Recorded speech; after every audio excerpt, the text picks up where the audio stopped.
Buenos días con todos. Bienvenidos a esta charla organizada por el Club de Física Teórica en el marco de las charlas dentro del periodo 2022A.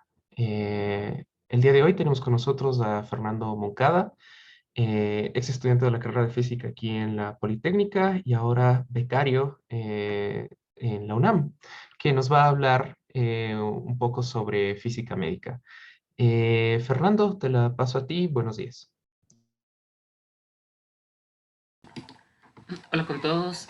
Bueno, primero que nada, agradecerles por la invitación realizada a algunos ex estudiantes que veo aquí presentes. Qué gusto que tengan este tipo de iniciativas y hagan este tipo de actividades. Siempre es muy interesante.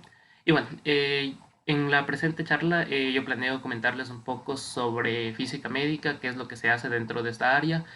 Actualmente soy estudiante de la maestría de física médica, como mencionaba Daniel. Y bueno, les voy a platicar un poco sobre qué es lo que se hace dentro de esta área y un poco sobre las bases teóricas, o sea, la física que existe detrás de lo que se hace diariamente en la aplicación, en aplicaciones clínicas de física médica. Entonces voy a compartir pantalla.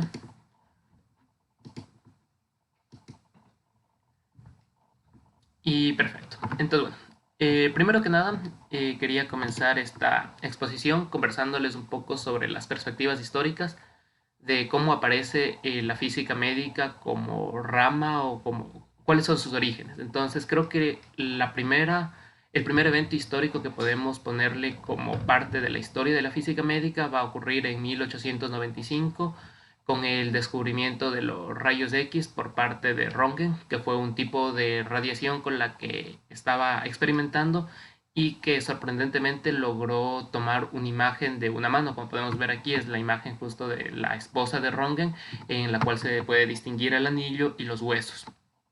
Entonces, en ese momento no sabían por qué ocurría esto, era parte simplemente de sus experimentos y logró encontrar una técnica a partir de la cual se pueden tomar imágenes. En este caso sería ver a través de la piel, básicamente, porque estaríamos viendo el contexto de los huesos.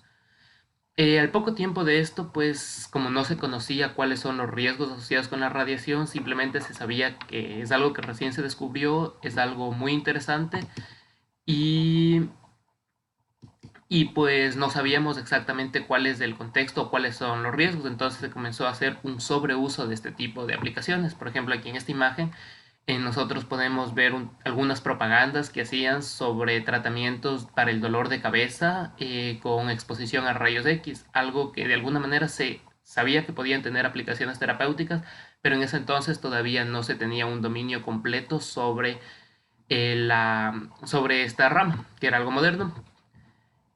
También por otro lado tenemos en 1898 el descubrimiento del radio por parte de los esposos Curie.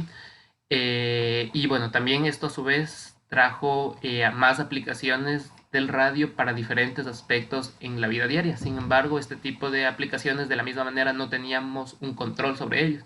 Por ejemplo, aquí podemos ver en esta imagen de este lado una crema para las manos con base en radio, algo que es radiactivo, que actualmente sabemos que no se podría estar en contacto con la piel porque causaría problemas como cáncer.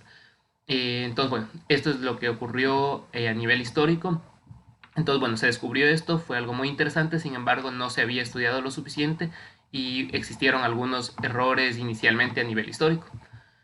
A la vez también podemos, bueno, acá en esta imagen les presento a quien se considera actualmente como la primera física médica de la historia, que es Marie Curie, quien, bueno, ella nació el 11 de, perdón, el 7 de noviembre del 67 y bueno, este es justamente el motivo por el cual el 7 de noviembre se considera el Día de la Física Médica. Bien, ella, por ejemplo, trabajó, bueno, durante la Guerra Mundial, ella llevaba unidades para tomar imágenes de los soldados que estaban heridos, para detectar fracturas, ese tipo de aplicaciones. ¿Ya? Entonces son aplicaciones primitivas de la física médica, pero por ello se la considera como la primera física médica. A su vez, bueno, yéndonos un poco más hacia futuro, en 1979 ya es cuando ocurrió la primera imagen tomográfica. En esta imagen podemos ver, este es el primer tomógrafo que existió. Este tomógrafo es un equipo que consiste de una fuente de rayos X y un detector ubicado en la dirección opuesta. Entonces este tomógrafo era súper lento. Actualmente las tomografías pueden tomar unos pocos segundos en realizarse.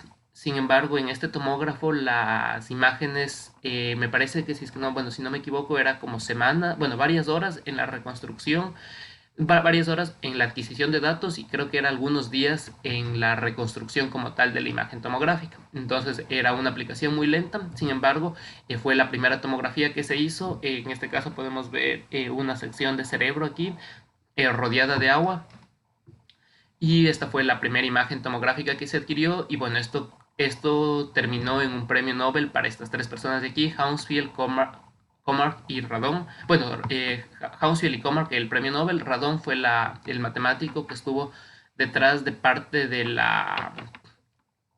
las bases teóricas para este tipo de aplicaciones. Sin embargo, esto fue más o menos por 1900, a inicios del siglo XX. Fueron resultados de Radon. Y bueno, esto les llevó un premio Nobel a Hounsfield y Comarch bueno, dentro del área de medicina en este caso. Bien, entonces en este contexto quería comentarles un poco sobre qué es lo que hacen los físicos médicos, o bueno, un físico en la medicina. Entonces, en este contexto, quería comenzar y hablar un poco sobre radioterapia, que actualmente es la aplicación más común en la cual se requieren físicos en hospitales. La radioterapia es un tratamiento que se realiza a pacientes oncológicos, a pacientes con cáncer. Bueno, yéndonos un poco a su origen, bueno, primero esta imagen que les comparto aquí es una imagen de los sellos postales de Canadá, quienes, entre otras universidades, se les atribuye de ser los primeros que trabajaron con unidades de cobalto, o también que se les conoce como bombas de cobalto, las cuales tuvieron su origen igual en la Segunda Guerra Mundial y luego se detectó que se podían realizar aplicaciones médicas y bueno, se les ha ido perfeccionando hasta llegar a tener equipos ultramodernos como los que se muestra en la imagen de la derecha. Entonces, mucho más avanzados de tecnología moderna, mientras que acá tenemos, bueno, un sketch de cómo eran el diseño original de estas unidades de cobalto. Básicamente las unidades de cobalto son equipos médicos en los cuales se tenía un isótopo radiactivo que es el cobalto 60. Este isótopo radiactivo emite radiación beta, que sería básicamente electrones, para decaer en níquel 60 y resulta que el níquel decae hacia un estado excitado del níquel 60 y el níquel 60 a su vez emite rayos gamma de 1.33 y 1.17 megaelectronvoltios, que en promedio dan 1.25 megaelectronvoltios, prácticamente con la misma probabilidad, estas dos emisiones. Y estos rayos gamma son los que se utilizan para tratamientos terapéuticos de cáncer. En breves palabras, la idea es que el paciente oncológico tiene un tumor en alguna parte de su cuerpo, de su anatomía, y con estas unidades de cobalto lo que se hace es dirigir la radiación de tal manera que se apunte hacia la posición del tumor para tratar de maximizar el daño sobre las células cancerosas y a la vez minimizar el daño sobre el tejido sano circundante. Entonces, bueno, se convierte básicamente en un problema de optimización. Pero bueno, esta es la principal aplicación de los físicos en la medicina. Sin embargo, el objetivo de esta charla también es comentarles muchas más aplicaciones que van a existir dentro de la física médica, ya que no se va a limitar únicamente a radioterapia. Entonces, bueno, justamente aquí menciono las principales ramas de la física médica, que estaría radioterapia, medicina nuclear, radiodiagnóstico, protección radiológica, resonancia magnética, ultrasonido. Entonces, bien, en radioterapia, como les mencionaba, entonces es el área de la física médica que se enfoca en los pacientes oncológicos. A su vez se puede dividir en teleterapia y braquiterapia. La teleterapia es aquella cuyo tratamiento se hace desde distancia. Entonces, en este caso, como en la imagen que teníamos acá, la unidad de cobalto estaba en la parte superior y el paciente está debajo de esta unidad. Entonces, existe una distancia, es decir, la fuente radiactiva está en esta parte donde está mi mouse y el paciente está debajo de ello. Mientras que en el caso de braquiterapia es cuando la fuente radiactiva está dentro del paciente. También existe este tipo de aplicaciones, son mucho más comunes en cáncer cervicuterino y bueno, también en algunos casos en cáncer de próstata. Por otro lado, también está la protonterapia, que es una aplicación bastante moderna ya, de la cual también les voy a comentar brevemente. Sin embargo, es un poco más, bueno, existe un poco más de conflicto en cuanto a estas aplicaciones, ya que es muy cara y sobre todo desde el contexto latinoamericano, una unidad de protonterapia puede costar alrededor de 20 veces lo que una unidad de radioterapia, y si es que no hay suficientes unidades de radioterapia, entonces ahí viene la pregunta de si es que es necesario más bien irnos en esa dirección. Entonces, bueno, es un poco, es un poco, hay discusión en cuanto a este tema, al menos a nivel de Latinoamérica, pero sus aplicaciones son muy interesantes. Y bueno, a su vez también quería dejarles esta frase que había encontrado, que es del Consejo para Radiación Oncológico del Inter Society Council de 1986, que es como una norma, digámoslo así, dentro de la física médica, que es que todo paciente con cáncer merece recibir el mejor tratamiento posible para conseguir la curación, control a largo plazo o un tratamiento paliativo. Dentro de física médica va a existir esto, tanto tratamientos con el objetivo de erradicar el cáncer o controlar el dolor a los pacientes con cáncer o, bueno, en general tratamientos paliativos, en los cuales lo que nos interesa es que los pacientes sufran lo menos posible, que tengan una vida lo más digna posible dentro de la.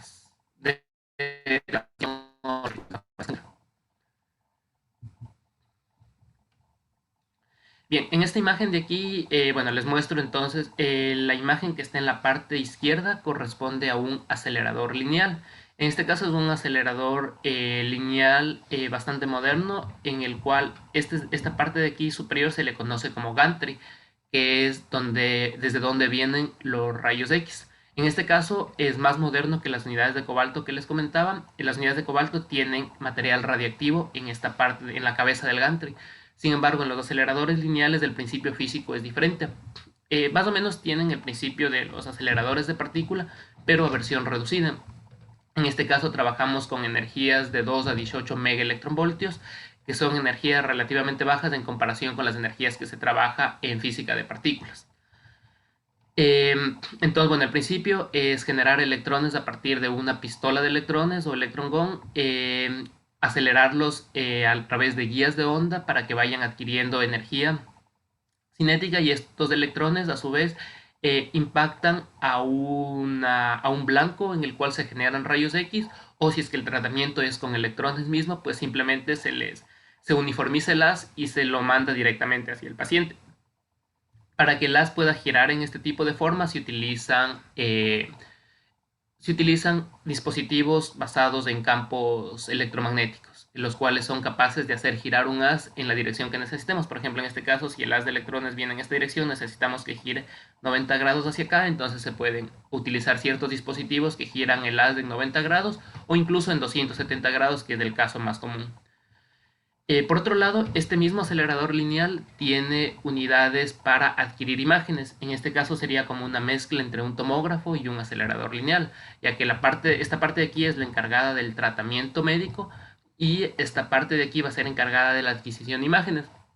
Esto es algo interesante porque normalmente lo que se hace es tomar una imagen del paciente, con base en esa imagen se planifica un tratamiento que sea lo más optimizado posible, mayor daño al tumor, menor daño posible al tejido sano, y a su vez con esta parte de aquí del acelerador lineal se vuelve a tomar una imagen de tal manera que se verifique que en efecto el paciente antes de recibir su tratamiento esté en la misma posición que estaba cuando se obtuvo la primera imagen con la que se planificó el tratamiento.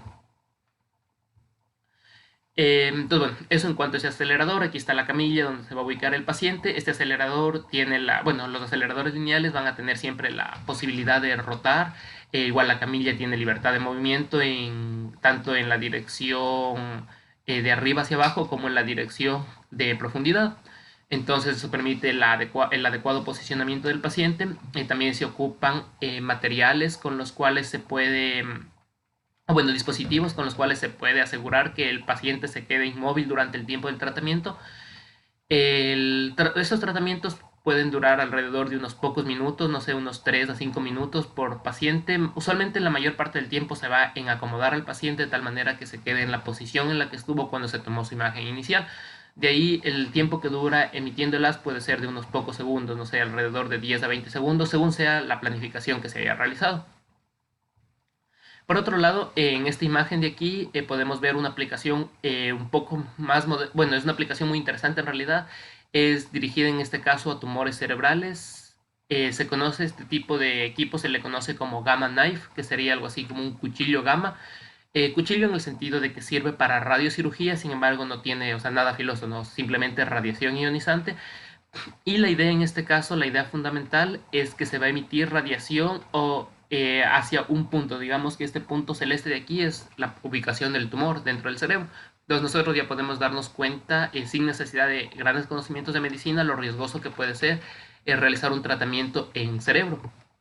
Entonces lo que se hace es emitir la radiación apuntándole hacia este tumor. Sin embargo, aquí podemos darnos cuenta que si es que seguimos este principio, se va a afectar al tumor, claro, pero también se va a afectar todo lo que esté en la dirección del camino del haz. En este caso sería, por ejemplo, el ojo, lo cual es muy negativo. Entonces, en este contexto, lo que se realiza, o la idea que se tiene de este Gamma Knife es dividir la dosis en tejido sano. Entonces, se manda, en vez de mandar 50 haces hacia el centro, podemos mandar un haz hacia el centro desde aquí y luego girar otro haz, así como vemos como este abanico que se forma. Ok, entonces, bueno, tenemos esa parte de ahí y de esa manera luego vamos por otros planos y nuevamente dividimos el haz. De esa manera, todos los haces terminan en el tumor, por lo tanto, la dosis que se ha emitido sobre el tumor es muy alta, pero la dosis sobre el tejido sano está dividida básicamente entre toda la cabeza. Entonces, el daño al tejido sano va a ser mucho menor, pero se va a dañar una gran cantidad de tejido sano. Entonces, bueno, este es el principio con el cual trabaja el Gamma Knife, que es otra aplicación interesante dentro de radioterapia, de la que les quería comentar. Otra aplicación también que es bastante interesante es el, la parte de radioterapia, el IMRT, que es radioterapia guiada por imágenes. Perdón, sí, IMRT, que es, bueno, radioterapia conformal a final de cuentas. La radioterapia conformal consiste en no emitir solamente campos de forma rectangular, que es como se inició originalmente la radioterapia. Entonces, si es que, por ejemplo, existe un tumor con forma irregular, un campo rectangular, es decir, algo que fuera aquí como un rectángulo, un cuadrado, va a afectar una gran parte del tejido sano o no va a afectar completamente al tumor. Entonces, otra de las ideas que se exploraba en radioterapia es el uso de colimadores multihojas. Aquí podemos ver un ejemplo de estos colimadores multihojas. Básicamente es una serie, no sé, de unas 30, 40 hojas que tienen cada una su libertad de movimiento. Entonces, estas se van a mover en cualquier dirección y básicamente, como podemos darnos cuenta aquí, van a tomar cualquier forma. Entonces, una forma arbitraria que en el caso ideal va a ser la forma del tumor. Y bueno, como el acelerador lineal puede girar en distintas direcciones, desde distintos ángulos se va a modificar esta forma de tal manera que esto conforme o mantenga la misma forma del tumor, maximizando así la protección hacia el tejido sano. Esto nos va a permitir tener imágenes como las que se muestra en la derecha. En la derecha se muestra la planificación. Esto es básicamente lo principal que se hace dentro de un trabajo de física médica. Partimos de imágenes tomográficas que nos envían desde la parte de simulaciones, desde la parte de imagen. Y sobre estas imágenes tomográficas, un físico médico va a estar detrás de una computadora planificando. Entonces el físico médico recibe una imagen en la cual le dicen, esta parte es del tumor, esta parte es tejido sano, esta parte digamos es un órgano en riesgo, no sé, vejiga, es el intestino, el colon, son órganos que se debe proteger al máximo. Entonces recibe esas indicaciones y son como las condiciones iniciales bajo las cuales el físico comienza su trabajo. Entonces lo que hace es tratar de optimizar, de ver qué tipo de campos de radiaciones tiene que mandar sobre el paciente de tal manera que se minimice el daño hacia los tejidos sanos y que no se supere ciertos constraints o restricciones que tenemos sobre órganos de riesgo. Por ejemplo, en cáncer de próstata como la próstata está muy cerca a la vejiga, es muy común que exista un daño hacia la vejiga. Entonces, la vejiga es uno de los principales órganos a proteger en este tipo de cáncer. Entonces, se debe maximizar el daño hacia el tumor, en este caso en la próstata, pero minimizar el daño hacia la vejiga. Entonces, y las imágenes que uno se tiene en la computadora son imágenes de este estilo. Aquí podemos ver con código de colores, por ejemplo, lo que está en rojo significa que existe un mayor daño, entonces, o sea, una mayor cantidad de dosis radiactiva. Entonces, esto de aquí es posiblemente donde está el tumor. Lo que está en azul va a ser en los órganos sanos. Entonces, bueno, aquí faltaría una escala en esta imagen que nos indique qué dosis van a recibir todos estos órganos, pero básicamente la idea es que la radioterapia de IMRT nos permita, eh, o sea, bueno, que que estos colimadores multihojas nos permitan generar la forma del tumor y de esa manera que este máximo de aquí no sea un cuadrado, sino que sea más bien que tenga la misma forma del tumor, como podemos ver en este caso es como una forma ovalada. ¿Ya? Entonces, bueno, esta es la parte principal en la que se trabaja dentro de física médica. Bueno, de ahí les quiero comentar un poco más sobre otras ramas dentro de la física médica. Una de ellas es medicina nuclear. Entonces, medicina nuclear es una rama que también está tomando bastante atención últimamente, digamos que es como que la segunda rama que va detrás de radioterapia en cuestión de opciones de trabajo, oportunidades laborales, o bueno, usualmente si es que también contratan un físico médico en el hospital, tampoco es que va a estar exclusivo en radioterapia, también va a tener tareas dentro de medicina nuclear, bueno, sobre todo en el contexto latinoamericano. Bien, entonces en cuanto a medicina nuclear, bueno, aquí podemos ver una imagen de una persona que está trabajando con fármacos, radiofármacos, material radiactivo. Aquí, o sea, aquí, bueno, esto es justo esta imagen que les muestro, bueno, es tomada de internet, pero el objetivo que quería mostrarles es la presencia de estos bloques de aquí. Estos son bloques de plomo que se pone para proteger de la radiación a la persona que está trabajando. Entonces, pues podemos ver que la persona tiene que estar operando esto con guantes y existen estos bloques de aquí para proteger que la radiación no llegue directamente hacia la persona. Y bueno, eso era lo que les quería mostrar. En este caso, lo que se hace dentro de medicina nuclear es, por ejemplo, el trasvase de fármacos desde el recipiente que envían directamente desde desde la farmacia, por ejemplo, bueno, desde la parte de los radiofármacos, hacia una jeringa o hacia un vial, el cual se le va a entregar posteriormente a un paciente. La parte de medicina nuclear se ocupa también, por ejemplo, en tratamientos, no solo en tratamientos de cáncer, sino también en tratamientos de hipertiroidismo. Acá, bueno, igual está una imagen de un vial aquí con el símbolo de radiaciones. Entonces, bueno, hay que tener mucho cuidado con la manipulación de esto. Básicamente, el entrenamiento dentro de medicina nuclear es para tener mucha precaución sobre el manejo de este tipo de material.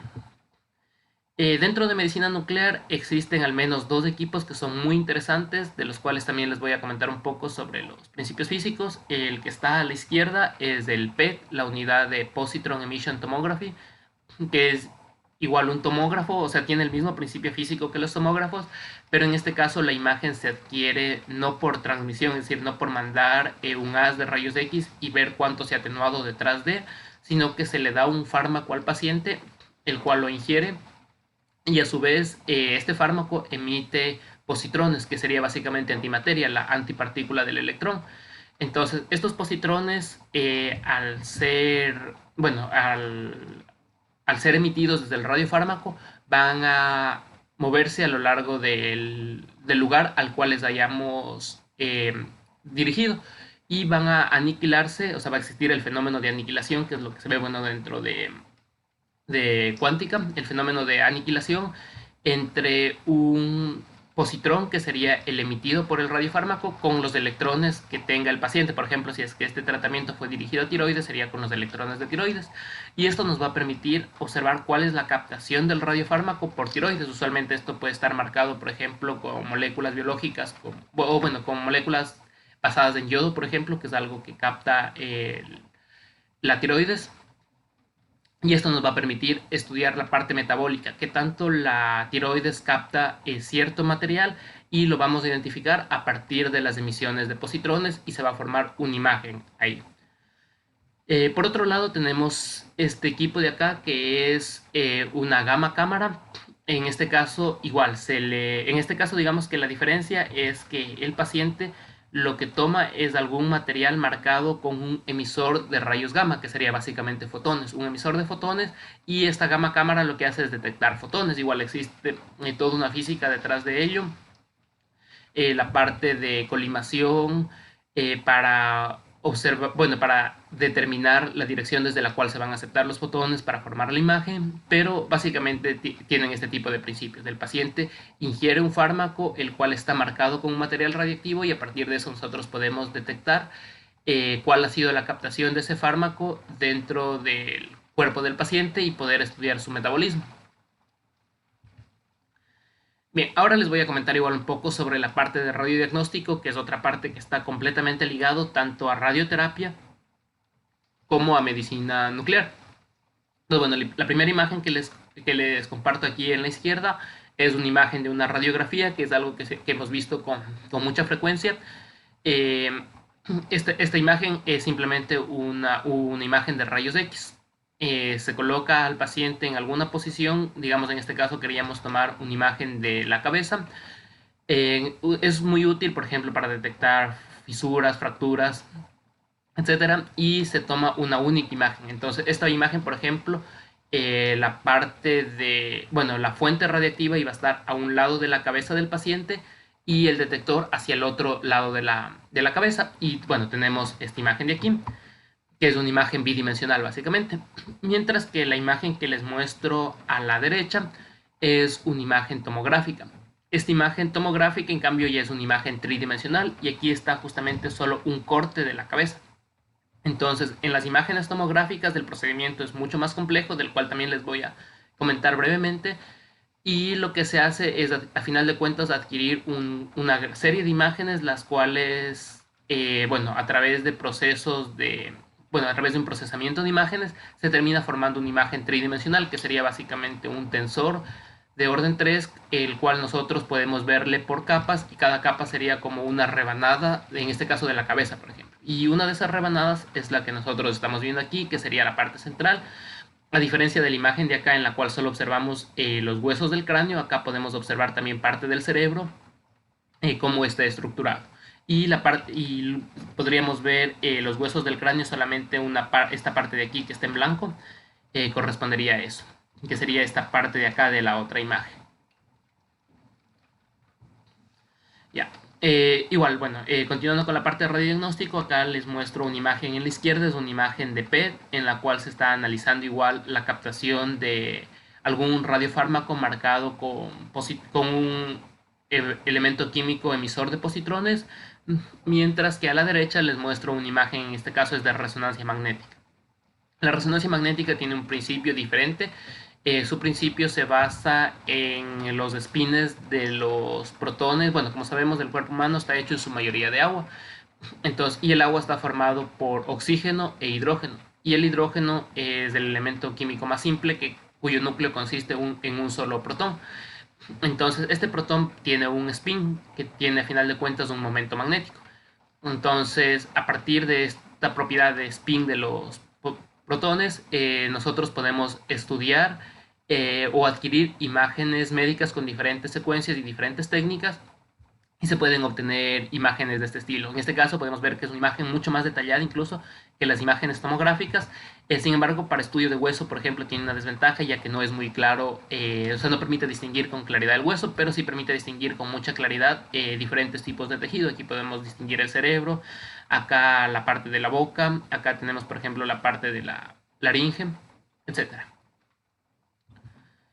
Bueno, acá también está una imagen con renderizado en 3 dimensiones, que es básicamente una imagen tomográfica, pero utilizando ciertos algoritmos que muestren como que fuera una imagen tridimensional. Y bueno, a final de cuentas, en cambio, en radiodiagnóstico, nosotros sabemos más bien que mientras mayor sea la radiación que se le emita al paciente, esto aplica tanto para imágenes de rayos X como tomografías, como imágenes de medicina nuclear. No aplica para el caso de resonancia magnética, ya que ahí no hay radiación. Pero en general va a existir un compromiso entre la radiación que se le da al paciente y la calidad de imagen, porque mientras más radiación se le dé al paciente, la imagen va a ser de mejor calidad, pero a su vez esto puede tener efectos negativos, ya que la radiación lo que hace, bueno, así como destruye las células cancerígenas en tratamientos en la parte terapéutica, en la parte de imágenes también puede dañar al tejido sano, y eso no queremos que ocurra. Entonces, en la parte de radiodiagnóstico siempre vamos a querer optimizar, en el sentido de que queremos la mejor calidad de imagen posible, siempre y cuando la dosis de radiación dada al paciente no sea tan alta. Por otro lado está el área de protección radiológica. El área de protección radiológica, bueno, también va a tener su base en tres aspectos para tratar de protegernos de las radiaciones. La parte de blindajes, la parte de distancia y la parte de tiempo. Básicamente la idea es que cualquier material que emite radiaciones va a causar daño al cuerpo humano, pero este daño nosotros lo podemos minimizar si es que, por ejemplo, colocamos un blindaje aquí, digamos acá tenemos una fuente radiactiva, si nosotros colocamos un blindaje, la cantidad de radiación que va a atravesar ese blindaje es muy baja. Siempre va a atravesar la radiación cualquier blindaje, ya que esto se escribe por una ley exponencial, entonces al escribirse por una ley exponencial, pues no llegamos exactamente al cero. Mientras, por otro lado, también por factores geométricos simplemente, mientras más nos alejemos de una fuente radiactiva, más protegidos vamos a estar, ya que la intensidad de la radiación disminuye con el inverso al cuadrado de la distancia. Y bueno, en cuanto al tiempo, pues mientras menos tiempo estemos en presencia de una fuente radiactiva, menor va a ser el daño que nosotros vamos a recibir. Es decir, si es que tenemos que hacer sí o sí alguna actividad y sabemos que hay una fuente radiactiva en el laboratorio y nos toca estar cerca, pues toca hacerlo lo más pronto posible, obviamente haciéndolo correctamente, de tal manera que se minimice el tiempo que yo estoy en presencia de esta fuente radiactiva. En la imagen de la derecha nosotros podemos ver igual, por ejemplo, en caso de accidentes radiactivos, los procedimientos que se realizan. Por ejemplo, en este caso la persona que está de amarillo está realizando, bueno, en inglés se conoce como un survey, que sería como una, bueno, medición, va a estar tratando de detectar si es que existe alguna contaminación radioactiva. Igual comienza desde la cabeza, va a medir si es que existe, bueno, esto está utilizando un Geiger, ¿no? Un contador Geiger, el cual permite detectar radiación. Igual se tiene que trabajar en este caso con los equipos adecuados para el tipo de radiación o posible tipo de contaminación. Bueno, dentro de protección radiológica, y bueno, esto también es muy frecuente igual en medicina nuclear, puede existir este tipo de accidentes. Tenemos algún elemento que dentro de un vaso de precipitación, por ejemplo, alguna solución con un elemento radiactivo y se puede caer. Entonces, cuando ocurre eso, también dentro de la protección radiológica, dentro de las tareas del físico médico, va a estar controlar este tipo de accidentes. Entonces, este tipo de accidentes, ¿cómo se controla? Pues bueno, primero se trata de secar en este caso, bueno, sería de delimitar el área en el cual está contaminado, evitar que otras, bueno, y por nada tocar directamente con las manos de esto, tratar de evitar que se esparce esta contaminación, luego realizar una limpieza normal como de cualquier mancha que exista, y guardar todos los materiales que se ha ocupado para limpiar esta área en bolsas correctamente etiquetadas y luego guardarlas en contenedores que tengan basura radiactiva. Entonces, bueno, igual aquí podemos ver cómo se está detectando si es que aún utilizando un contador Geiger, viendo si es que los niveles de radiación luego de la limpieza efectuada superan o no los establecidos por diferentes protocolos. Por otro lado, bueno, la parte más compleja y que también podría tener aplicaciones, pero que esperamos que no ocurran o no vuelvan a ocurrir, son la parte de accidentes radiológicos. Entonces, bueno, aquí en esta imagen podemos ver una fotografía de cómo está, bueno, en este caso no es física médica, pero sí nos muestra es en este caso una imagen de Chernóbil que nos muestra el potencial que tiene las radiaciones para causar daño. Entonces es muy importante igual que todos los procedimientos sean realizados con mucho cuidado, con extrema precaución y con mucha responsabilidad. Acá igual está imágenes. Esta imagen de acá es de un libro del Organismo Internacional de Energía Atómica. Es bueno dentro de una serie de accidentes radiológicos que se presentan, que bueno, más bien cuando existen accidentes radiológicos, lo que se hace es, o al menos el Organismo Internacional de Energía Atómica lo que hace es enviar un equipo de especialistas al lugar. En este caso es de un accidente que ocurrió en Turquía. Enviar un equipo de especialistas al lugar para que traten de recabar los hechos, o sea, de investigar qué es lo que pasó, qué se hizo mal, para que no vuelva a suceder. Y luego publican un libro. En este caso, bueno, es uno de los libros que leí durante el anterior semestre y que me pareció igual muy interesante. En este caso, el accidente de Turquía fue que se tenían equipos ya utilizados de cobalto 60, pero como sabemos, la radiación, pues, bueno, por material radiactivo Por ejemplo, el cobalto 60 tiene un tiempo de vida media de 5 años, entonces eso quiere decir que si tenemos una cierta cantidad de cobalto, luego de 5 años vamos a tener la mitad. Otros 5 años la mitad de lo que nos quedaba, y así, pero nunca llega como tal explícitamente, digamos, a cero. Entonces puede pasar muchos años una de estas unidades y aún así va a tener material radioactivo que puede seguir causando daño. Entonces, en este caso, estas unidades de cobalto se les había dejado en una bodega, luego esa bodega se vendió a otra persona, la empresa no avisó que existía material radioactivo ahí y luego estas personas trataron de desocupar la bodega, vendieron a los chatarreros que se lleven, entre otras cosas, esas unidades de cobalto. Luego una de esas personas tocó con el dedo la bomba como tal de cobalto, o sea, la parte donde estaba el material radioactivo. Meses después tuvieron que amputarle el dedo, por ejemplo, en ese caso. Y bueno, muchas personas que estuvieron cerca cuando se desmantelaban estas unidades de cobalto, pues sufrieron el síndrome agudo de radiación o sufrieron, bueno, tuvieron vómito, diarrea, mucho malestar, fatiga y terminaron en el hospital. Entonces, bueno, ese es el tipo de peligros que pueden estar asociados hacia las radiaciones como tal y es el tipo de procedimientos de los cuales uno como físico médico tiene que asegurarse de que no ocurran ese tipo de accidentes. Entonces, bueno, en este sentido, el Organismo Internacional de Energía Atómica tiene una serie de libros que son muy recomendados igual, por ejemplo, el accidente de Guyana en Brasil, o bueno, dentro de Latinoamérica también está, me parece que es en Centroamérica, creo que hay en Panamá y en Costa Rica. Eh, y bueno, eso también les quería comentar aquí. Bueno, también dentro de la física médica también va a estar el área de biofísica, que permite, bueno, el estudio tanto a nivel celular, la parte de imágenes, o el estudio de óptica, también existe el estudio de mecánica. Entonces existen una gran cantidad de ramas dentro de la física médica. Acá tenemos igual una imagen de un resonador magnético. En este caso, este equipo de resonancia magnética siempre va a tener presente un campo magnético. De hecho, son campos magnéticos muy fuertes de alrededor de 1.5 a 3 Tesla. Entonces, y aquí se tiene que trabajar con equipos igual óptimos para esto. Por ejemplo, no se puede no se puede llevar a un paciente en silla de ruedas con una silla de ruedas convencional, ya que puede pasar este tipo de accidentes. Aquí podemos ver que la silla de ruedas está pegada al equipo. En ese caso, bueno, lo que tendrían que hacer es llamar al técnico que baje el campo magnético, pero para ello tiene que hacer escapar el helio líquido que se encargaba de generar este campo magnético a final de cuentas, lo cual es un procedimiento muy complejo de lo que nos han comentado. Y bueno, entonces esto ya es un accidente igual dentro de un hospital que podría ocurrir si es que se comete el error de ingresar a un paciente. Y bueno, imagínense además si es que el paciente estaba aquí dentro de la silla de ruedas y queda aprisionado así, pues cómo se lo extrae, ¿no? Entonces es un accidente bastante grave igual esto que puede ocurrir.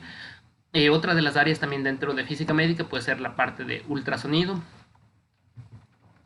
Bien, bueno, en esta parte quería comentarles un poco brevemente igual sobre cuál es la física que está detrás de todo esto que les he presentado de manera breve, de todas las actividades que puede hacer un físico dentro de un hospital. Entonces, la primera va a ser la interacción entre la radiación y materia. Como podemos ver, la mayoría de equipos va a tener su principio con base en radiaciones ionizantes. Entonces resulta que cómo va a interaccionar diferente tipo de radiación con la materia es a través de este tipo de efectos. Bueno, en este caso sería la radiación gamma, puede ser a través de efecto fotoeléctrico, que sería la absorción bueno, el impacto de un fotón contra un electrón. El electrón va a ser absorbido en este caso y sí, el fotón va a ser absorbido y bueno, se va a emitir un fotoelectrón, que sería básicamente un electrón, pero que adquiere una gran cantidad de energía cinética debido a que absorbió la energía de este fotón. También va a existir el efecto Compton, en el cual el fotón entrega parte de su energía al electrón que se mueve y reduce su energía. Entonces va a cambiar su longitud de onda, pero y además se va a mover en otra dirección. Este, por ejemplo, es un fenómeno físico que va a ser negativo en el momento de adquirir imágenes médicas, ya que a nosotros nos interesa saber en qué dirección venía el fotón y si es que se atenuó, que no aparezca. Pero esto va a generar ruido, por ejemplo, en imágenes médicas. También, bueno, sí, bueno, también hay tanto la dispersión Compton como la dispersión Rayleigh. La dispersión Rayleigh, bueno, simplemente es un cambio de dirección, pero no se entrega, la energía que se entrega al electrón es muy baja. También va a existir la producción de pares, que es cuando un fotón tiene energía suficiente como para convertirse en un par electrón-positrón. Entonces, bueno, eso se tiene que superar un umbral de 1.022 megaelectronvoltios. Y bueno, aquí en este gráfico de aquí tenemos, es bueno, un gráfico que se utiliza mucho dentro de física médica en el cual se muestra qué efecto es dominante entre los tres, que son los principales, que es el fotoeléctrico, el Compton y la producción de pares en función de la energía. Este es un gráfico log y el número atómico. Entonces más o menos se lee algo así como que, bueno, el ser humano en su mayoría es hecho de agua. Entonces, el agua, bueno, también existen fórmulas con las cuales se puede calcular el coeficiente, bueno, el número atómico efectivo para una molécula, que en el caso del agua está alrededor de 6, que sería como una combinación entre el número atómico del oxígeno y del hidrógeno. El hidrógeno es muy bajo, el del oxígeno es alto y nos da alrededor de 6 cuando se ocupan las fórmulas. Entonces, que también está por ahí con el número atómico, con el Z del carbono. Entonces, para 6 resulta que para energías muy bajas del orden de los kiloelectronvoltios va a ser dominante el fotoeléctrico, luego viene el Compton y para energías muy altas, más allá de los 50 MeV, va a ser dominante la producción de pares como tal. Por otro lado también hay, por ejemplo, la teoría de cavidades, con la cual, bueno, en este caso esta teoría se basa, bueno, el principal problema que existe es cómo determinar de manera exacta la dosis que recibe un paciente. Nosotros tenemos detectores, equipos que miden la exposición, que pueden, bueno, también si están calibrados van a poder medir dosis también, pero la dosis se estaría midiendo como la energía que se deposita en el equipo. Pero a nosotros no nos interesa la energía que se deposita en el equipo, sino la energía que se deposita en el paciente. Entonces, para ello también va a existir una cosa que se llama la teoría de cavidades, con la cual nosotros podemos pasar de la dosis que se depositó en el equipo hacia la dosis que se está depositando en el paciente, ya que eso no se puede medir como tal directamente. También va a existir la parte, quiero entrar un poco sobre la teoría detrás de la reconstrucción de imágenes. En particular me quería enfocar en el caso de imágenes tomográficas. Van a existir, estas bueno, son imágenes tomadas justamente del curso que tomé este semestre, la física de la imagen radiológica, aquí en la maestría. Entonces, por un lado se puede hacer un sistema de ecuaciones. En este caso la idea era mostrarles cómo sería el sistema de ecuaciones si es que solo hubiera 4 haces y si es que solo hubiera 4 tipos de materiales. Obviamente en el caso por ejemplo, de un cerebro o de una estructura anatómica en general va a estar constituida de una gran cantidad de material diferente, ¿no? Entonces, aquí, por ejemplo, va a ser un sistema de 4 ecuaciones con 4 incógnitas que se puede resolver fácilmente. Pero en el caso real, esto puede constituirse en un sistema, no sé, de unas cientos o miles de ecuaciones con cientos o miles de incógnitas, lo cual incluso con computadoras muy avanzadas no es muy fácil de resolverlo. Entonces también existen otro tipo de métodos, por ejemplo, este es un método muy interesante, teóricamente es muy bonito, este se conoce como el teorema de corte central, se basa en transformadas de Fourier, la idea es, tenemos, bueno, este es el cuerpo humano, se realizan proyecciones desde diferentes ángulos, se forman unas imágenes que se les conoce como sinogramas, se toma la transformada de Fourier unidimensional y se tiene este tipo de imágenes. Luego se pasa del espacio, bueno, en este caso son imágenes en coordenadas polares, se pasa a coordenadas cartesianas y se toma la transformada inversa de Fourier bidimensional para regresar nuevamente a obtener una imagen, la imagen adquirida. Entonces, teóricamente funciona súper bien, pero siempre tiene también algunos problemas. Resulta que existe sobre muestreo en esta parte de aquí por el hecho de que son imágenes tomadas de manera, bueno, en coordenadas polares, entonces va a haber muchos datos en el centro y muy pocos datos en los bordes.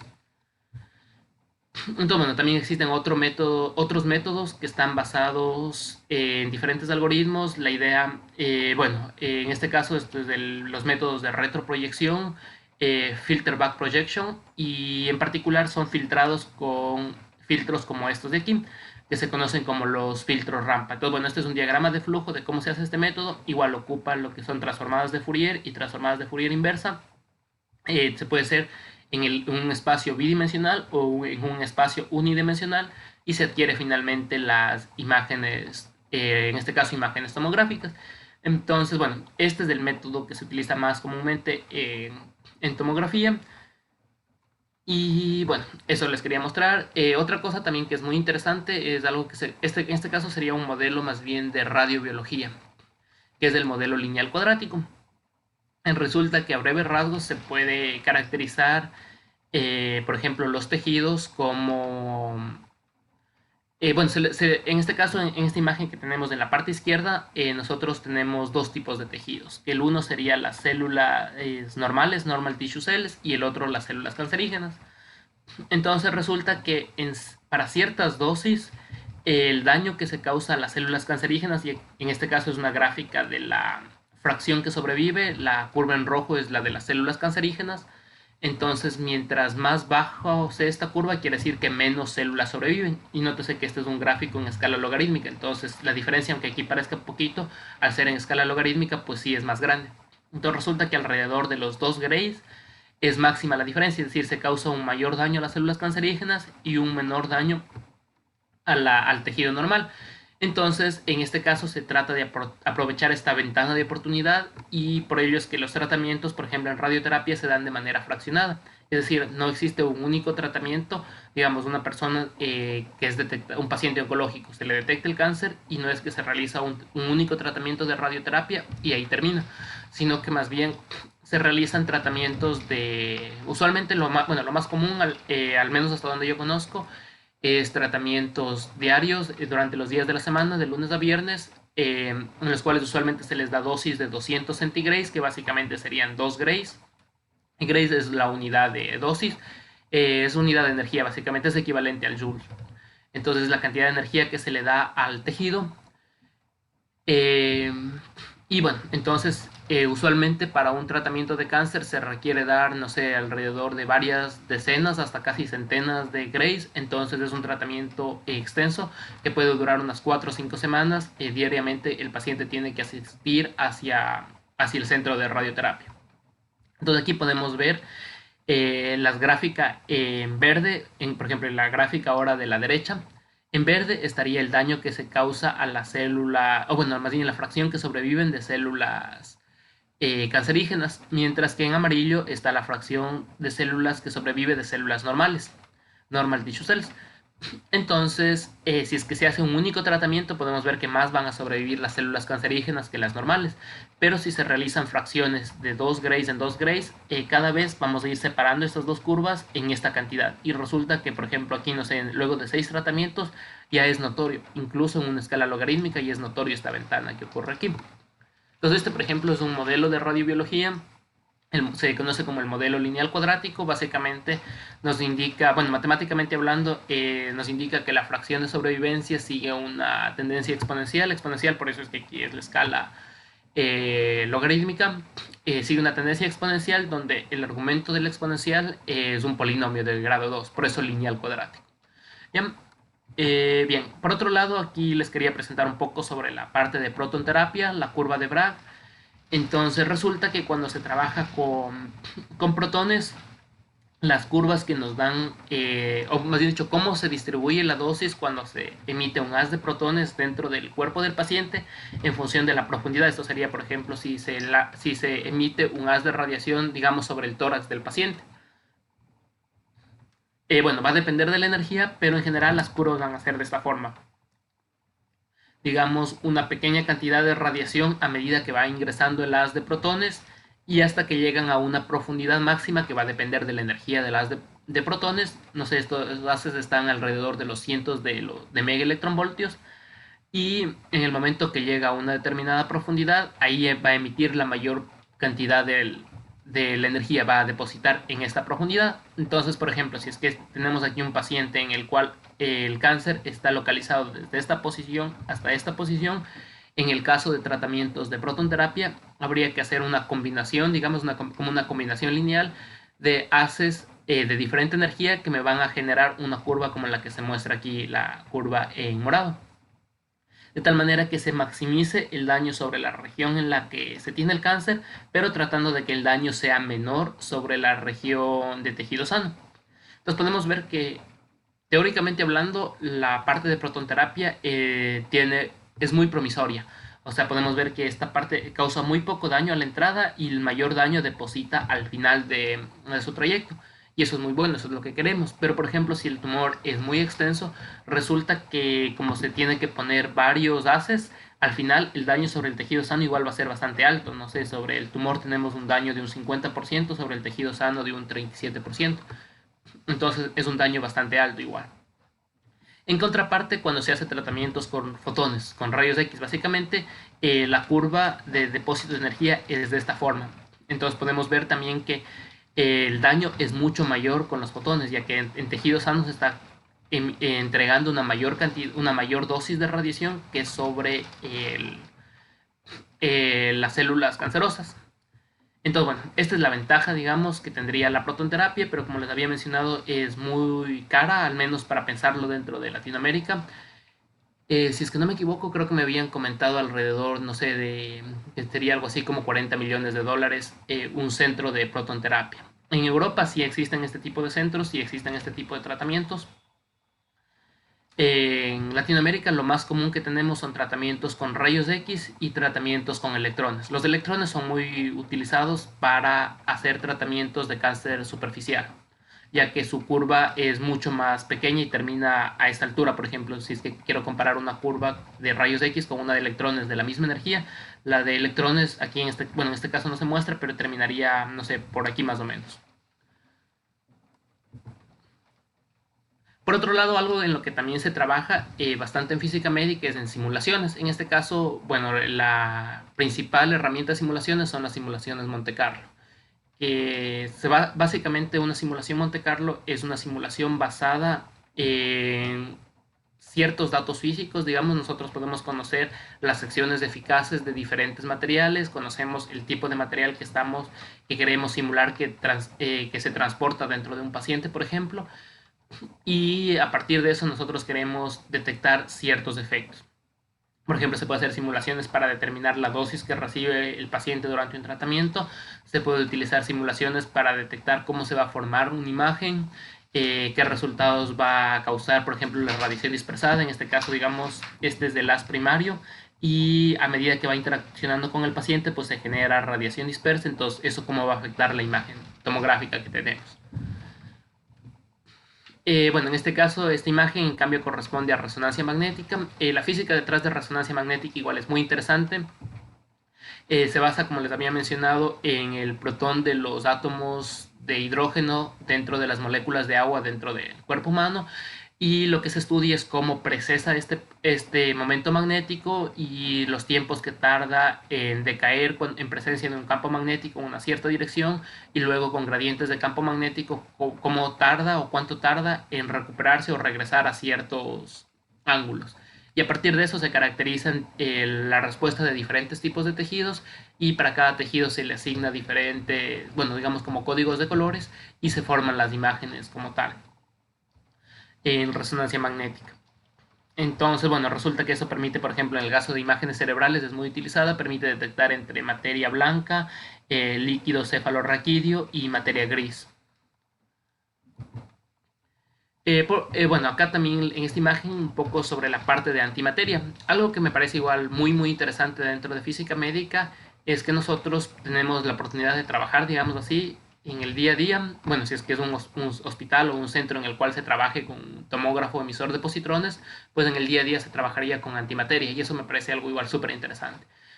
Entonces, como les había comentado previamente sobre el tomógrafo por emisión de positrones, la idea es la siguiente: tenemos una molécula química, un fármaco, digamos, cualquier elemento que los médicos nos dicen, este tipo de elemento va a ser captado por la tiroides, este tipo de elemento va a ser captado, no sé, por el hígado, por cualquier parte que nos interese estudiar.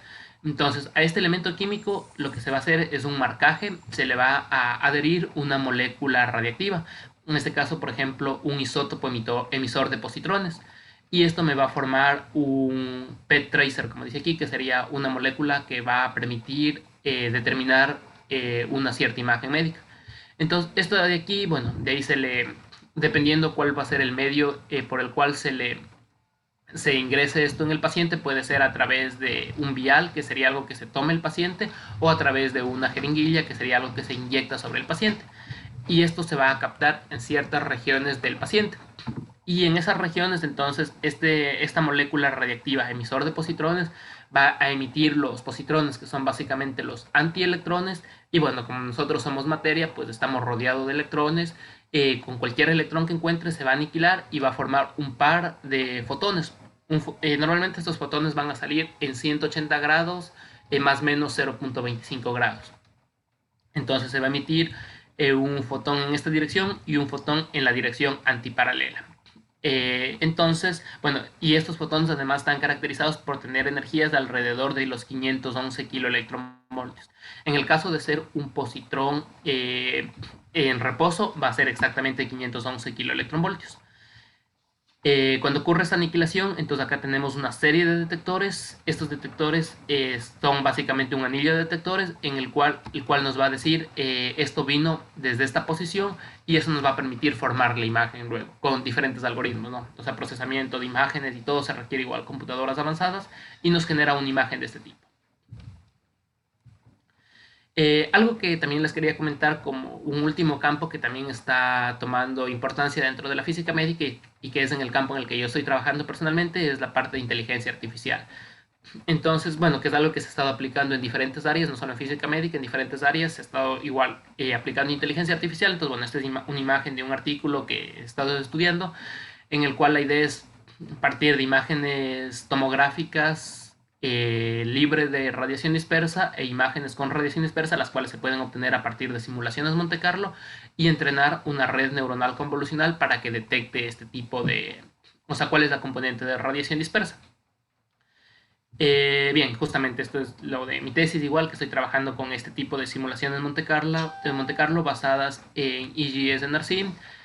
Se toma las proyecciones, bueno, estas son proyecciones, este es un fantoma digital de un torso de ratón, entonces como que una sección de un ratón en la cual se adquiere imágenes a lo largo de 360 grados y luego, bueno, se toma proyecciones, se genera este tipo de imágenes y con estas se le entrena a la red neuronal convolucional para que trate de identificar cuál es la componente de radiación dispersada y cuál sería la componente de imagen, cómo sería la imagen libre de radiación dispersada. Bueno, finalmente les quería comentar un poco sobre las oportunidades que existe, al menos dentro de lo que yo he investigado previo a ingresar a mi posgrado. Entonces, sobre oportunidades que existen a nivel de posgrado que podrían, sobre todo, interesarles a las personas que ya están en últimos semestres de la carrera. Entonces, bueno, por un lado, la maestría en física médica de la UNAM, que es donde estoy estudiando, es una maestría muy buena. Realmente estoy muy contento de lo que he aprendido ahí. Llevo un año en la maestría. Eh, Tiene tanto la parte, bueno, en este caso he pasado en la parte teórica, básicamente, clases en línea, bueno, clases presenciales y en línea por lo de la pandemia, algunas al inicio, y también clases de laboratorio, visitas a hospitales, y el próximo semestre que inicia en agosto voy a pasar en rotaciones en hospitales, entonces ahí voy a tener un mayor contacto con la parte práctica ya de la física médica. También hay en la Universidad de Sao Paulo en Brasil, había investigado un poco igual sobre esa universidad porque iba igual previo a la pandemia, también tenía planes de viajar para allá. Es la universidad en la Universidad de Sao Paulo hay la maestría en física aplicada a la medicina y biología. No es física médica como tal, pero es el equivalente a física médica. Igual hay estudiantes de la Politécnica igual que están estudiando allá. Por otro lado, igual el ICTP en Italia, en Trieste, igual también conozco al menos dos personas igual que actualmente están estudiando ahí, que han sido de la carrera de física igual, de la Politécnica. También, bueno, conozco, en mi caso también igual fui aceptado en Glasgow, en el Reino Unido, para estudiar la maestría en física médica. Sin embargo, en general, bueno, y esto se aplica para Europa, lo complicado es conseguir becas, entonces es algo que deben tener en cuenta. Bueno, personalmente, en el caso de la beca de Glasgow, era relativamente baja en comparación con el costo de vida, por lo que ahí, por ejemplo, bueno, yo había intentado con la beca de Chevening, sin embargo, eso en mi caso, bueno, no lo conseguí. Tiene un enfoque un poco distinto hacia nuestra área, entonces, bueno, se puede buscar igual qué becas serían más apropiadas para este tipo de aplicaciones. Igual en Chile conozco que existe la física médica tanto en la Universidad Católica de Santiago como en la Universidad de la Frontera. En este caso, la Universidad de la Frontera, hasta donde tenía entendido, incluía un quinto semestre en el cual existe una rotación, existe una residencia hospitalaria, que es algo que recomienda actualmente el organismo de energía atómica, el Organismo Internacional de Energía Atómica, para los físicos médicos.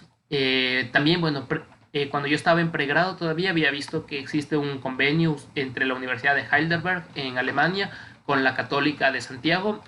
Luego cuando ya quise, bueno, cuando ya me gradué y todo, vi que eso algo había cambiado. Actualmente no sé cuál sea el estado, pero también sé que en esta universidad había antes. Igual, bueno, en Argentina también hay el Instituto Balseiro, que conozco. Igual en Estados Unidos, creo que va a ser el mismo caso del Reino Unido, entonces se puede pensar en becas igual, por ejemplo, ahí podría ser la Fulbright, algo que no había intentado, que creo que podría ser muy interesante igual. Aquí, bueno, si es que planeo igual compartirles esta presentación, no sé por qué medio, pero aquí les había creado un link igual a una página Campep en la cual ustedes pueden investigar igual más a detalle sobre universidades de Estados Unidos que tengan programas de física médica y bueno, cuáles son sus características, requisitos, etcétera. Por cierto, en cuestión de requisitos, algo que es interesante también mencionar es que en el caso del UNAM existe un requisito de un puntaje de 8.0, al menos en el pregrado, que es algo que igual se tiene que tener en cuenta. Eh, que bueno, sé que es complicado en la Politécnica justo por la forma en la que nos suelen calificar. Y bueno, también en la Politécnica una única vez sacaron la maestría en física médica, sin embargo no la han vuelto a sacar, entonces, bueno, entonces no sé si es que existan planes de nuevamente dar esta maestría en el futuro cercano, creo que no, hasta donde había escuchado, pero también hubo una única vez en la Politécnica. Un poco bueno, sobre el programa de física médica en la UNAM, que es donde yo estoy estudiando. Bueno, estas son las materias que he tomado. Las de primer semestre van hasta principios de biología celular. Igual se ve, por ejemplo, la parte de anatomía y fisiología. De ahí estas son las materias de segundo semestre y en este caso estaría en la parte de aquí de rotaciones clínicas y bueno, me falta una optativa. Entonces aquí también, bueno, ya voy a ver cómo les comparto esta presentación. Pues aquí igual hay enlaces para el programa como tal del UNAM. Esta es la página de la maestría y esta es la página de los posgrados de física del UNAM en general con el plan de la maestría en física médica. Y bueno, un poco sobre el físico médico en el hospital. Esta primera imagen es de las prácticas que hemos realizado este semestre, igual con los aceleradores lineales. Acá, bueno, son imágenes de medicina nuclear, de lo que se hace diariamente, en cambio, en la parte de planeación, que sería estar frente a una computadora, tratar de optimizar los campos de radiaciones de tal manera que se maximice el daño sobre el tejido canceroso y minimizar el daño sobre el tejido sano. Y bueno, también el control de calidad. Esta es una parte importante igual del trabajo del físico médico, ya que diariamente se debe verificar que el equipo funcione adecuadamente. Entonces es una verificación diaria y es muy importante ya que estamos trabajando con vidas humanas como tal, entonces no es algo que nosotros podemos decir si está funcionando o si todos los días funciona bien, pues tiene que funcionar, no. Entonces es algo que hay que verificar diariamente, aparte de otras verificaciones que se hacen mensuales o trimestrales o cada 6 meses. Por último, algo que también les quería comentar es la parte de las residencias hospitalarias. En Ecuador, al menos hasta donde yo tengo entendido, no es algo que se ha exigido, justamente porque, bueno, creo que no hay suficientes profesionales en física médica, aunque, bueno, cada vez están existiendo más personas igual dentro de esta área, tanto graduados como estudiantes que estamos revisando esto. Y, bueno, entonces, pero a nivel internacional, el Organismo Internacional de Energía Atómica, la IAEA, lo que recomienda es que exista una residencia hospitalaria. Hasta donde tengo entendido, esta recomendación es de 1 o 2 años, aparte de la maestría, para poder trabajar en un hospital. Y sé que en el caso de México, al menos, sí es prácticamente obligatorio, al menos en Ciudad de México, pues es un sitio donde ya está muy poblado de físicos médicos. Entonces, oportunidades laborales sin una residencia son casi nulas y este sí que es como un problema en el sentido de que, por ejemplo, en el caso de México, que es donde yo conozco, la beca como tal del UNAM, bueno, o de la CONACYT, que es de allá, es muy buena. Sin embargo, dura 2 años, que es lo que dura la maestría. Y las residencias hospitalarias que se realizan allá son de 6 meses, que es menor a lo que recomienda la IAEA, pero van en esa dirección. Sin embargo, en esos 6 meses no existen como tal, hasta donde yo conozco, becas para ese tipo de estudio. Entonces, incluso mencionan que en algunos sitios cobran por estas residencias. O sea, como, sí, sería básicamente como algo pagado, como una universidad pagada, o al menos es gratuito. Entonces, ahí es como que hay un gap en el cual se tiene que tener en cuenta. Conozco igual de personas allá que han conseguido trabajo en algún sitio, trabajan, digamos, 8 horas en un lado y aparte tienen que estar 8 horas en otro hospital durante 6 meses haciendo la residencia hospitalaria para después, bueno, tener completar este requisito o tener un contrato, un mejor contrato. Entonces, bueno, este es como está el estado en este caso de física médica. Como les menciono, en Ecuador, hasta donde sea, aún no la exigen porque, bueno, creo que no, las condiciones también no estamos en esas condiciones. Algo también interesante que hay es la certificación internacional de física médica, que esto en teoría es como que un punto más allá de los físicos médicos. Tengo entendido, creo que en México hay como 4 físicos médicos que han sido certificados internacionalmente, igual todos de la UNAM. En Ecuador no tengo conocimiento que existan personas con esta certificación. Eh, de ahí, bueno, en este caso consiste en 3 exámenes, bueno, 2 escritos, el cual el uno se basa en la parte general de física médica, el segundo en la parte específica, que puede ser radioterapia, medicina nuclear, radiodiagnóstico, etcétera. Y también hay la tercera parte, que es una examinación oral, que es básicamente ver la parte de cómo trabaja el físico médico y en la clínica. Bueno, también existe futuro, igual en el caso de perspectivas de investigación, pues aquí les comparto igual algunas universidades en las cuales existe doctorado en física médica. Y acá les menciono algunas áreas que, bueno, personalmente me han parecido interesantes y que estarían en auge de la física médica, áreas de investigación igual. O sea, dentro de la física médica no nos limitamos solamente a la parte clínica, si es que a alguien también le interesa la investigación, pues igual hay esas opciones, esas ramas. Eh, y bueno, aquí sí, en esta diapositiva también les quería compartir una serie de premios Nobel de física y de medicina que han estado asociados hacia diferentes, o hacia la parte fundamental o hacia la parte teórica de física detrás de la cual, o sobre la cual se basa la física médica. Entonces, bueno, están los rayos X, el descubrimiento de la radioactividad, rayos catódicos, de efecto Doppler, que es la base de ultrasonido, efecto fotoeléctrico, Compton, los positrones, que es la base de PET, ciclotrones, momento magnético, que es para resonancia magnética, lo mismo propiedades magnéticas del núcleo, junto con el último premio Nobel que sería en 2003 en el área de medicina, sobre el descubrimiento de las imágenes de resonancia magnética.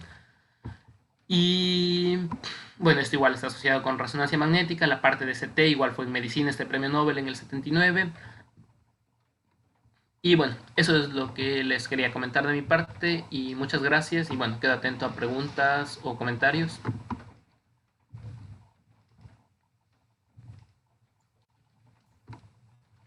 Gracias, Fer. Para las preguntas y los comentarios, como ya estamos al final de la charla, pueden ustedes simplemente desmutear su micrófono y hacer la pregunta verbalmente, o si lo prefieren, pueden ponerlo en el chat, o para las personas que nos están viendo en vivo en Facebook, pueden dejar sus preguntas en la caja de comentarios, también estamos atentos a eso.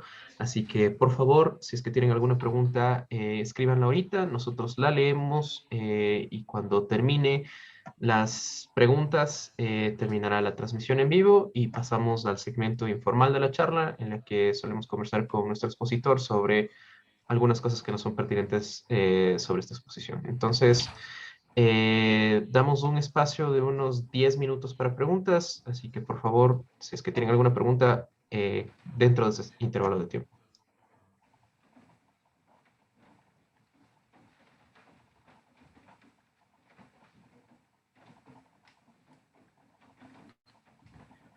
Hola, ¿qué tal? Buenos días. Hola, sí, sí, te ¿Me escuchamos. escuchas? ¿Qué tal, Fernando? Me presento, soy Marco. Quería saber, bueno, yo me quería más bien enfocar si, ¿cómo se puede unir la física con la neurociencia, tal vez, en ese aspecto? Y bueno, también en la parte cerebral, ¿no? O sea, todo lo que es neurología, toda esa parte. Y tal vez si hay o donde puedo investigar algunos temas para el proyecto de grado, bueno, para la tesis tal vez, para poder realizar, ¿no? O sea, en esa parte. Ya, ok.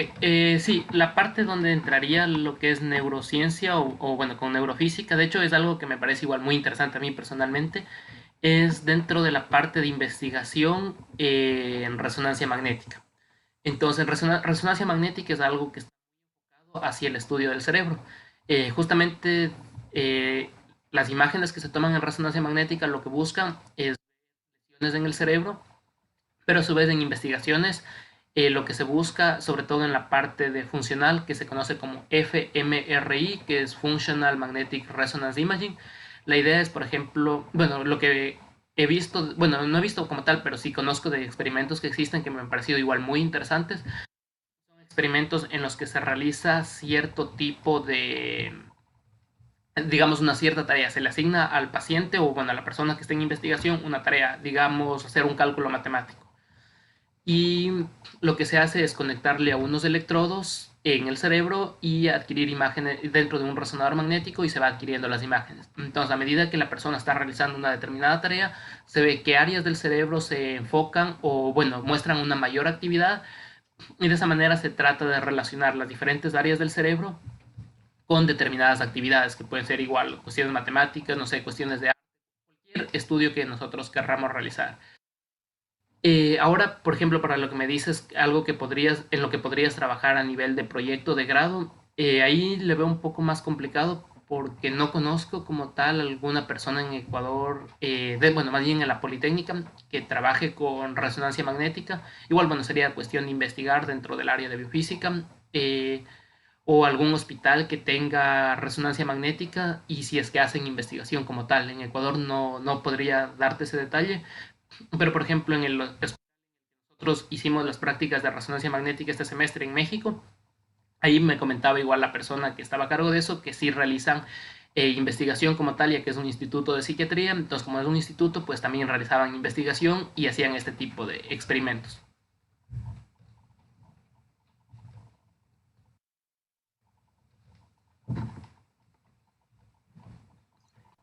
Ya, muchas gracias. Y mi segunda pregunta es, tal vez puedes ayudarme con una bibliografía o tal vez en donde yo pueda, eh, bueno, más bien investigar más sobre poder unir bueno, estas dos ramas, ¿no?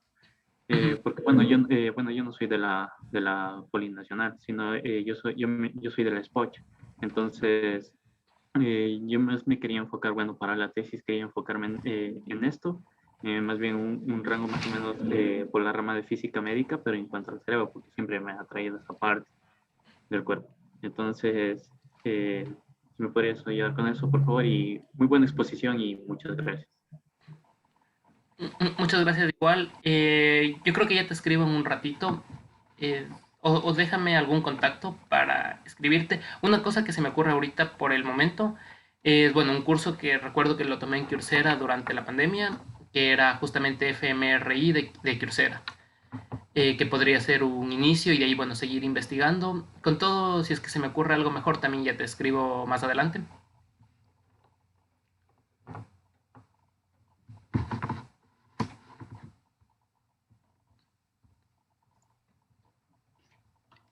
Si es que necesitas dejar el contacto, Fer, puedes ponerlo en un chat privado o en el chat público, como tú prefieras. Las Ok. diapositivas dijiste que querías compartirlas. Si me las pasas a mí, yo Ujú. las pongo en los comentarios de Facebook y en el grupo de WhatsApp en el que está el resto de gente, así que ahí las puedo pasar. Galo, no hace falta que levantes la mano, puedes desbloquearte sin levantar la mano. Adelante con tu pregunta. Bueno, hola Fer, ¿cómo estás? Qué gusto verte, gracias por la Hola. exposición.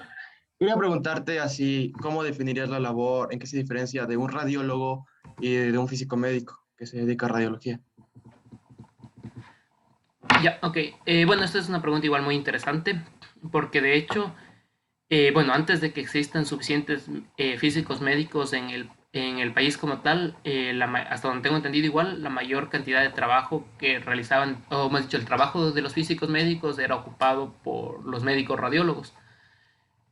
La diferencia, o más bien la ventaja, digamos, que tendría tener profesionales en física médica realizando estas actividades, lo de las simulaciones, lo del control de calidad de los equipos, las verificaciones diarias, es tener un profesional que sea entrenado en física como tal, o sea, en el área de física, que conozcamos toda la física que hay detrás de las radiaciones, los riesgos que hay, que comprendamos bien esa parte y que podamos ejecutar ese tipo de tareas con responsabilidad y con el adecuado conocimiento.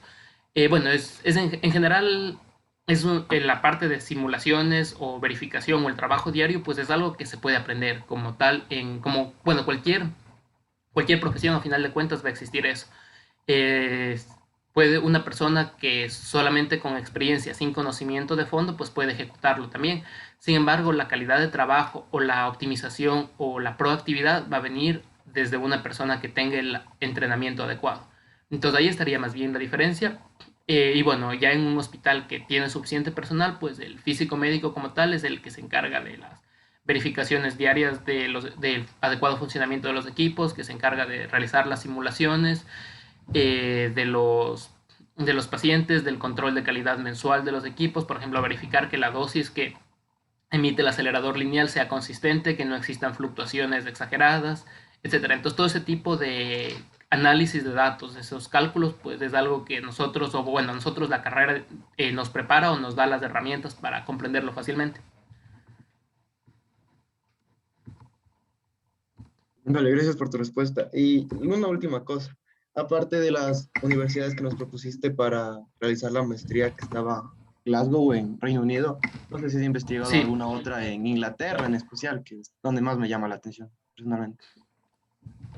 Sí, de hecho, justamente por las becas de Chevening había visto, creo que son como 4 universidades al menos que tienen la maestría en física médica. Glasgow es la que apliqué, que me pareció muy interesante, me gustó. Y bueno, me aceptaron ahí también, pero bueno, ahí el factor fue económico, porque sí es bastante elevado la colegiatura ahí y aparte el costo de vida. Entonces, en el Reino Unido el costo de vida creo que se requiere alrededor de $1000 mensuales y aparte la colegiatura estaba como 26.000 libras, me parece, cuando yo la investigué. Y bueno, eso va a ser bastante común en otras universidades. Y creo que la beca de Glasgow estaba por 10.000 libras. En otras universidades del Reino Unido está Aberdeen, que es una. La otra es Swansea, que sería con Z, W y Swansea. Me parece que es con S o con Z la segunda, no recuerdo. O no, creo que es con S, Swansea, sí. Y había otra. Ah, sí, también, bueno, el Imperial College de Londres. Ahí también hay la maestría, pero no tenía el nombre de física médica. No recuerdo cuál era el nombre, pero tenía dos enfoques: del uno hacia la parte de física médica y el otro hacia la parte de instrumentación médica. Entonces, bueno, personalmente no me gustaba tanto la parte de instrumentación médica, pero también existe esa maestría igual en el Imperial College de Londres, que creo que está dentro del top 10 de universidades a nivel mundial.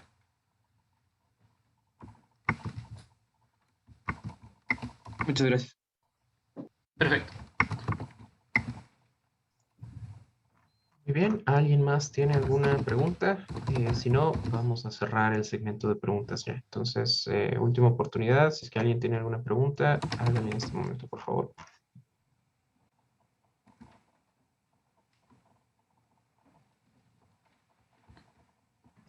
Muy bien, ok, entonces con eso cerramos la transmisión en vivo y también la